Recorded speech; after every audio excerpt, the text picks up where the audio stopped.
4 গোল দিয়েছিল, সেটা ব্রাজিল ভুলে গেছে, বলে যায় শুধু চাপা মারতেছে।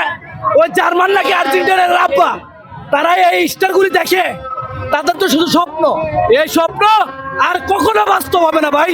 এই ভুয়া স্বপ্ন দেখে দেখে তারা ওরা একদিন মরে যাবে, ওরা একদিন মারা যাবে, কিন্তু এই স্বপ্ন তাদের আর পূর্ণ হবে না। আজ কয় গোল খাইতে পারে? আজকে আমি একজন আর্জেন্টিনার সাপোর্টার হিসেবে আমি বলতেছি, আর্জেন্টিনার সাপোর্টার হিসেবে, যে আজকে ব্রাজিল জিতুক, জিতার পর ব্রাজিল যখন সেমিফাইনালে যাবে, ধরনের সেমিফাইনালে গেল, তখন আর্জেন্টিনারও সেমিফাইনালে যাবে, তখন তাদের সাথে মুখোমুখি হবে, তখন আর্জেন্টিনারে দেখিয়ে দিবে বিশ্বমানের পাওয়ার কতটুকু, মেসির পাওয়ার কতটুকু, সেটা ব্রাজিল দেখবে। যখন ব্রাজিলের সাথে আর্জেন্টিনার খেলা করবে, তখনই ব্রাজিল দেখবে আর্জেন্টিনার কিরকম একটা দল। এখন আর্জেন্টিনারকে তারা চিনে না, তারা যখন আর্জেন্টিনার সাথে পড়বে তখন আর্জেন্টিনারকে চিনবে, এর আগে তারা চিনবে না। আর্জেন্টিনা তাদেরকে